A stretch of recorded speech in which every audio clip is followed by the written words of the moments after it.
Praise the Lord जय मसीह की। प्रभु की स्तुति, तारीफ और जय जयकार हमारे जीवन में हर पल हो, यही बुलाहट है मेरे प्रियो। कलीसिया की स्थापना परमेश्वर ने क्यों की? क्योंकि आराधना नहीं थी।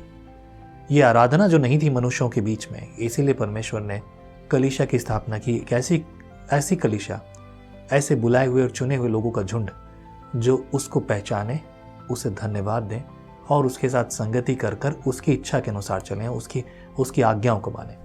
That was the reason God created, God established church. लेकिन ये जद्दोजहद आज भी चल रही है।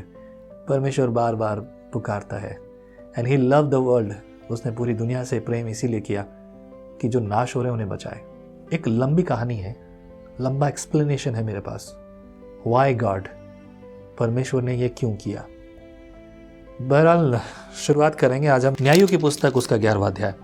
यिप्तह नामक गिलादी बड़ा शूरवीर था और वह वेश्या का बेटा था। गिलादी, कई बार लोगों की परिवेश और उनका जो पास्ट है उसको देखकर न्याय किया जाता है कि ये क्या होगा, क्या करेगा, क्या नहीं करेगा, किस पोस्ट के लिए होगा।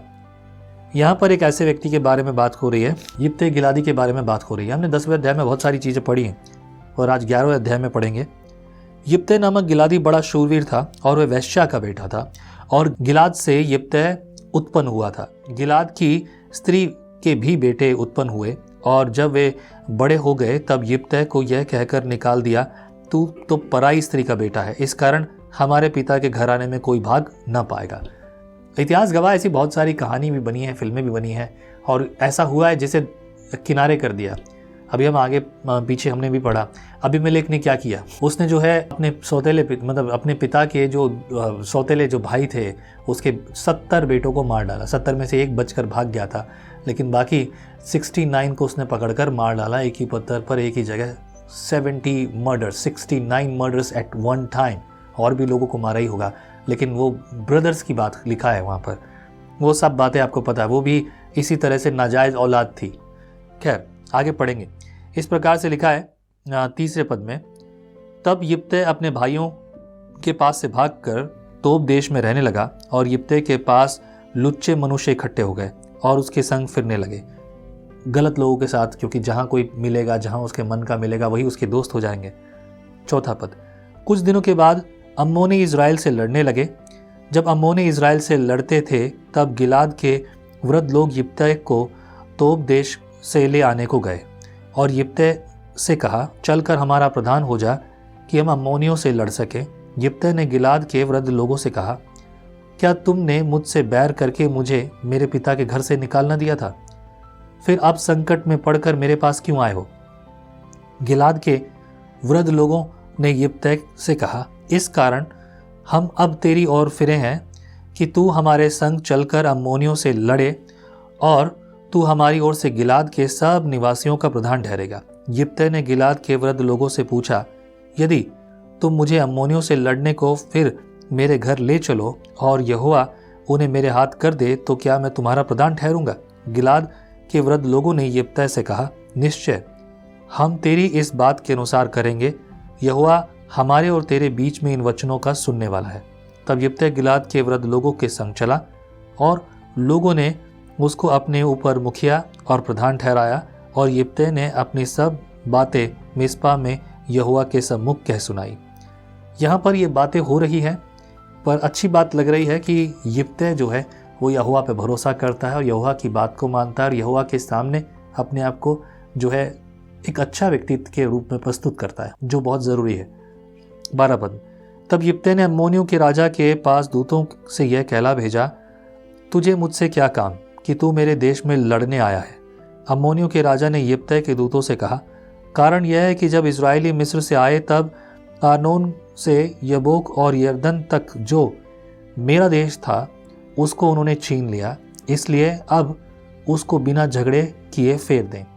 तब यिप्तह ने फिर अम्मोनियों के राजा के पास ये कहने को दूत भेजे, यिप्तह तुझसे यूँ कहता है कि इज़राइल ने न तो मोआब का देश लिया और न अम्मोनियों का, वरन जब वे मिस्र से निकले और इज़राइली जंगल में होते हुए लाल समुद्र तक चले और कादेश को आए, तब इज़राइल ने एदोम के राजा के पास दूतों से कहला भेजा, मुझे अपने देश में से होकर जाने दे, और एदोम के राजा ने उसकी न मानी। इसी रीति उसने मोआब के राजा से भी कहला भेजा और उसने भी न माना, इसलिए इज़राइल कादेश में रह गया। तब उसने जंगल में चलते चलते एदोम और मोआब और दोनों देशों के बाहर बाहर घूमकर मोआब देश की पूर्व की ओर से आकर आर्नोन के इसी पार अपने डेरे डाले और मोआब की सीमा के भीतर न गया, क्योंकि मोआब की सीमा आर्नोन थी। फिर इज़राइल ने एमोरियों के राजा सिहोन के पास, जो हेशबोन का राजा था, दूतों से यह कहला भेजा, हमें अपने देश में से होकर हमारे स्थान को जाने दे। परंतु सिहोन ने इज़राइल का इतना विश्वास न किया कि उसे अपने देश में से होकर जाने देता, वरन अपनी सारी प्रजा को इकट्ठा कर अपने डेरे यहस में खड़े करके इज़राइल से लड़ा। और इज़राइल के परमेश्वर यहोवा ने सिहोन को सारी प्रजा समेत इज़राइल के हाथ में कर दिया और उन्होंने उसको मार लिया। इसलिए इज़राइल उस देश के निवासी एमोरियों के सारे देश का अधिकारी हो गया, अर्थात वह आर्नोन से यबोक तक और जंगल से ले यरदन तक एमोरियों के सारे देश का अधिकारी हो गया। इसलिए अब इज़राइल के परमेश्वर यहोवा ने अपनी इज़राइली प्रजा के सामने से एमोरियों को उनके देश में निकाल दिया है। फिर क्या तू उसका अधिकारी होने पाएगा? क्या तू उसका अधिकारी न होगा जिसका तेरा कामोश देवता तुझे अधिकारी कर दे? इसी प्रकार से जिन लोगों को हमारा परमेश्वर यहोवा हमारे सामने से निकाले, उनके देश के अधिकारी हम होंगे। फिर क्या तू मोआब के राजा सिप्पोर के पुत्र बालाक से कुछ अच्छा है? क्या उसने कभी इज़राइलियों से कुछ भी झगड़ा किया? क्या वह उनसे कभी लड़ा? जबकि इज़राइल अरोएर और उसके गांव में और आर्नोन के किनारे के सब नगरों में 300 वर्ष तक बसा है, तो इतने दिनों में तुम लोगों ने उसको क्यों नहीं छुड़ा लिया?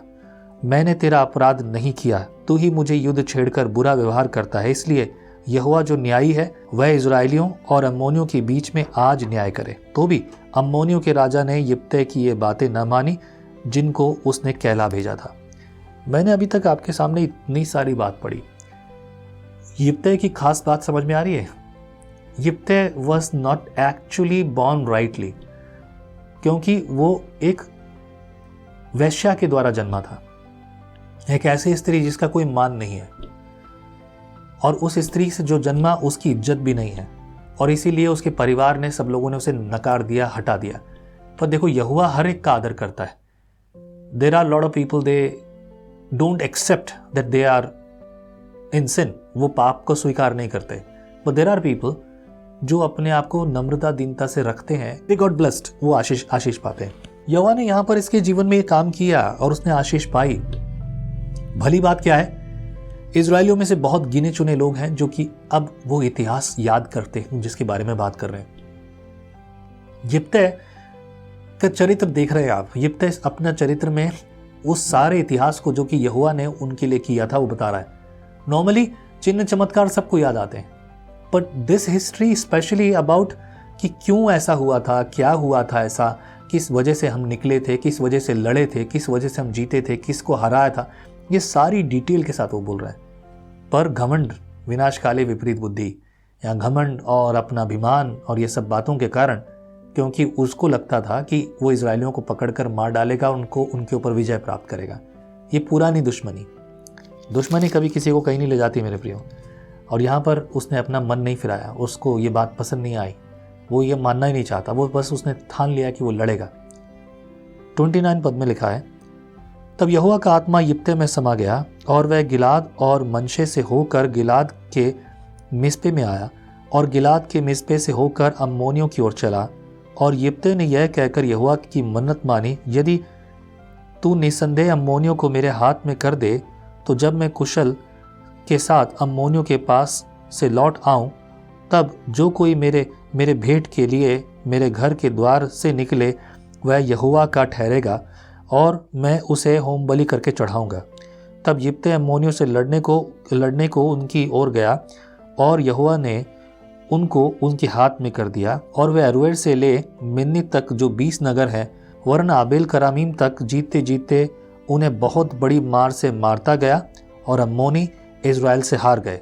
यिप्तह की पुत्री, जब यिप्तह मिस्पा को अपने घर गया, तब उसकी बेटी डफ बजाती और नाचती उससे भेंट के लिए निकल आई। वह उसकी इकलौती थी, उसको छोड़ उसके ना तो कोई बेटा था और ना कोई बेटी, उसको देखते ही उसने अपने कपड़े फाड़कर कहा, हाय मेरी बेटी, तूने कमर तोड़ दी। ये कमर तोड़ दी शब्द का मतलब यहाँ जो आया, इस बात का मतलब है कि तूने मुझे झुकाया। क्यों झुकाया, आइए देखते हैं क्या उसने ये क्यों कहा। आगे लिखा है, और तू भी मेरे कष्ट देने वालों में हो गई, क्योंकि मैंने यहोवा को वचन दिया है और उसे टाल नहीं सकता। उसने उससे कहा, हे मेरे पिता, तूने जो यहोवा को वचन दिया है, तो जो बात तेरे मुंह से निकली है उसी के अनुसार मुझसे बर्ताव कर, क्योंकि यहोवा ने तेरे अम्मोनी शत्रुओं से तेरा पलटा लिया है। फिर उसने अपने पिता से कहा, मेरे लिए यह किया जाए कि 2 महीने तक मुझे छोड़े रहे, कि मैं अपनी सहेलियों सहित जाकर पहाड़ों पर फिरती हुई अपने कुंवारेपन पर रोती रहूं। उसने कहा, जा। अब जब उसने उसे 2 महीने की छुट्टी दी, इसलिए वह अपनी सहेलियों सहित चली गई और पहाड़ों पर अपने कुंवारेपन पर रोती रही। 2 महीने बीतने पर वह अपने पिता के पास लौट आई और उसने उसके विषय में अपनी मानी हुई मन्नत को पूरा किया। और उस कन्या ने पुरुष का मुंह कभी न देखा था, इसलिए इजराइलियों में यह रीति चली कि इजरायली स्त्रियां प्रतिवर्ष यिप्तह गिलादी की बेटी का यश गाने को वर्ष में 4 दिन के लिए जाया करती थी। बहुत खूबसूरत कहानी ठहरी। मैं इस पर कुछ ज़्यादा कमेंट नहीं करना चाहता, ज़्यादा मैं बोलना नहीं चाहता, बट इट्स क्वाइट इम्पॉर्टेंट। उसने यिप्तह ने एक मन्नत मानी थी। वैसे मेरी नज़र में ये मन्नत बहुत अलग थी। बोले कि मेरे डेरे में से जो कोई पहला निकलेगा, यहोवा जब तू ये काम करेगा तो मेरे डेरे में से जो पहला निकलेगा वो तेरे लिए अर्पण होगा। उसके लिए एकमात्र इकलौती बेटी थी और इकलौती बेटी यिप्तह की अब उसे अर्पण करना होगा, क्योंकि उसने ये वाचा बांधी थी। यिप्तह का और उसके परिवार का समर्पण तो देखिए आप, एक ऐसा जिसे कोई स्वीकार नहीं करना चाहता, उसके जीवन का समर्पण तो देखिए। That is the beautiful thing. परमेश्वर लोगों के टूटे हुए हृदय, उनके जीवन की सच्चाई देखना चाहता है। God doesn't want your big money and your things and बहुत सारी चीज़ें। कभी कभी लोगों को लगता है कि मैं चर्च में काम करता हूँ, चर्च में सेवा करता हूँ, मैं पास्टर के साथ इतनी मदद करता हूँ, या मैंने ये काम किया या मैंने वो काम किया। आपके इन कामों से आपको उद्धार नहीं है मेरे प्रियो। That is essential in your life. वो आपके लिए बहुत ज़रूरी है, आपके जीवन में करना है आपको। लेकिन इन बातों की वजह से परमेश्वर आपको आशीषित करेगा? No my dears. आपके रिश्ते, यिप्तह तो ऐसे लोगों में था जिसके पास उचक्के, चोर उचक्के ऐसे लोग उसके साथ रहते थे, लेकिन फिर भी यिप्तह ने उनके साथ संगति और उनके जैसा स्वभाव ने रखा। यिप्तह का जीवन अपने आप में एक ऐसा उदाहरण है जो दूसरे लोगों के लिए है, आज भी है आपके लिए, मेरे लिए तो है। प्रभु आपके जीवन में कार्य करे, ये वचन आपको प्रेरित करे। आमीन। Be blessed. प्रभु की स्तुति अपने जीवन में रोज देखिए, प्रभु से बात कीजिए, जय मसीह की। परमेश्वर का वचन जीवन देने वाली रोटी है। आओ हम इस जीवन देने वाली रोटी का और मजा लें विजनरी टीवी पर। हम हमेशा सोचते हैं कि शायद मैं भी बाइबल कॉलेज जाकर बाइबल को अच्छे से सीखता, पर अब आपके लिए है visionary TV, deep Hindi Bible study के लिए।